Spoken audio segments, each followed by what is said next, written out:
Assalamualaikum warahmatullahi wabarakatuh.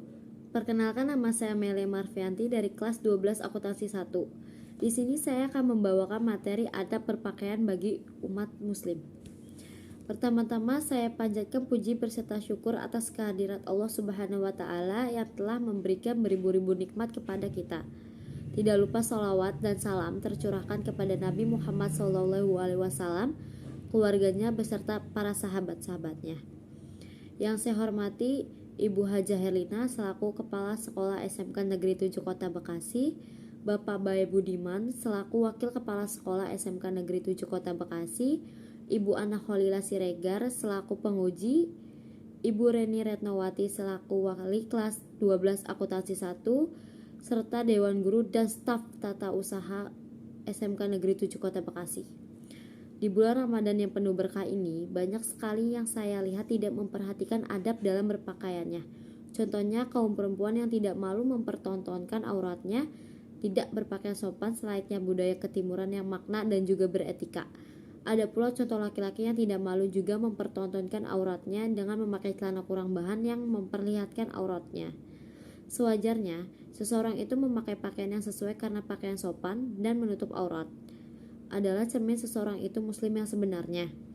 Islam tidak menetapkan bentuk atau warna pakaian untuk dipakai, baik ketika beribadah atau di luar ibadah.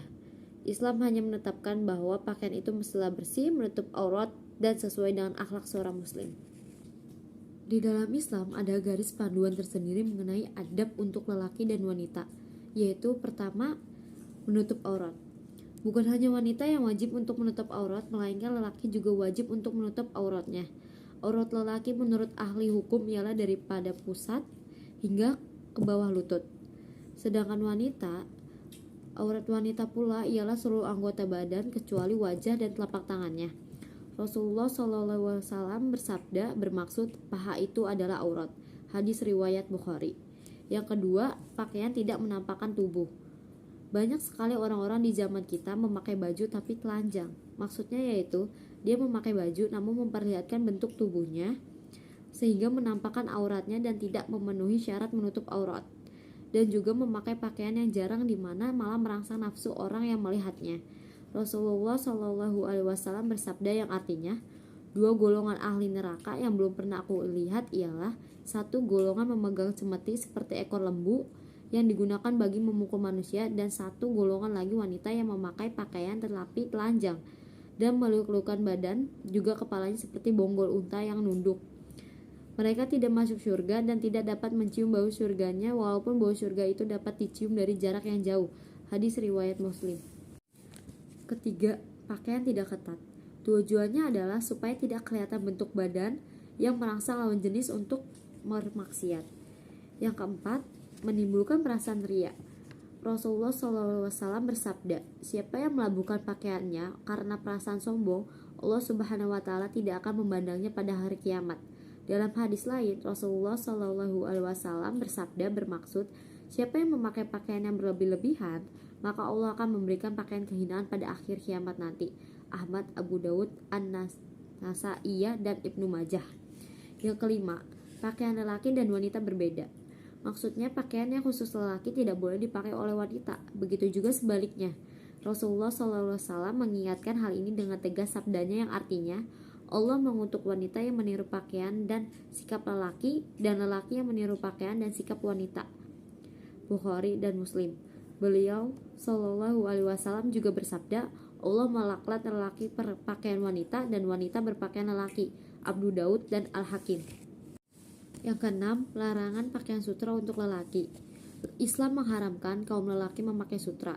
Rasulullah SAW bersabda bermaksud, janganlah kamu memakai sutra, sesungguhnya orang yang memakainya di dunia tidak dapat memakainya di akhirat. Muttafaq alaih. Yang ketujuh, memanjangkan pakaian. Contohnya seperti memakai kerudung yang seharusnya dipakai sesuai kehendak, yaitu menutupi kepala dan rambut, tengkuk atau leher, dan juga dada. Allah berfirman bermaksud, wahai Nabi, katakanlah istri-istri dan anak-anak perempuanmu serta perempuan-perempuan beriman supaya mereka memanjangkan pakaiannya bagi menutup seluruh tubuhnya ketika mereka keluar rumah. Cara yang demikian lebih sesuai untuk mereka dikenal sebagai perempuan yang baik-baik, Maka dengan itu mereka tidak diganggu, dan ingatlah Allah adalah Maha Pengampun dan Maha Penyayang. Al-Ahzab 59. Yang kedelapan, memilih warna sesuai. Contohnya warna-warna lembut termasuk putih karena ia nampak bersih, dan warna ini sangat disenangi dan sering menjadi pilihan Rasulullah SAW. Bukan berarti kita tidak boleh pakaian dengan warna lain ya. Baginda bersabda, bermaksud pakailah pakaian putih karena ia lebih baik, dan kafankan mayat kamu dengannya, kain putih. An-Nasa'i dan Al-Hakim. Yang kesembilan, larangan memakai emas untuk lelaki. Termasuk dalam etika berpakaian di dalam Islam ialah barang-barang perhiasan emas seperti rantai, cincin, dan sebagainya. Bentuk perhiasan seperti ini umumnya dikaitkan dengan wanita. Namun mulai ramai antara para lelaki cenderung untuk berhias seperti wanita, sehingga ada yang sanggup untuk bersubang dan berantai. Semua ini amat bertentangan dengan hukum Islam. Rasulullah SAW bersabda bermaksud, haram kaum lelaki memakai sutra dan emas, dan dihalalkan memakainya kepada wanita. 10. Mulakan sebelah kanan. Apabila memakai baju, celana, atau seumpamanya, mulailah sebelah kanan. Imam Muslim meriwayatkan daripada Sayyidatina Aisyah bermaksud, Rasulullah suka kanan dan dalam segala keadaan, seperti memakai sandal, sepatu, berjalan kaki, dan bersuci. Apabila memakai sepatu atau seumpamanya, mulai dengan sebelah kanan, dan apabila menanggalkannya, mulai dengan sebelah kiri.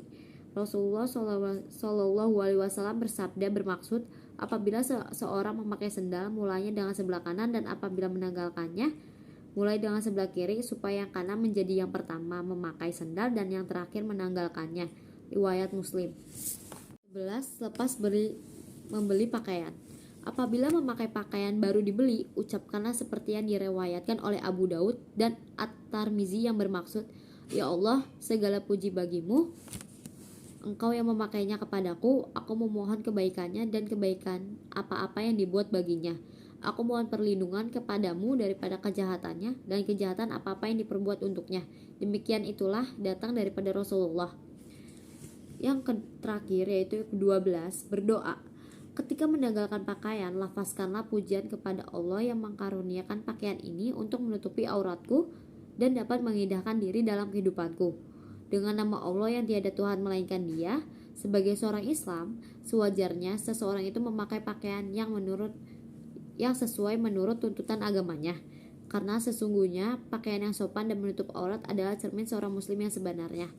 Sekian materi adab berpakaian yang saya sampaikan. Mohon maaf jika ada salah penggunaan kata.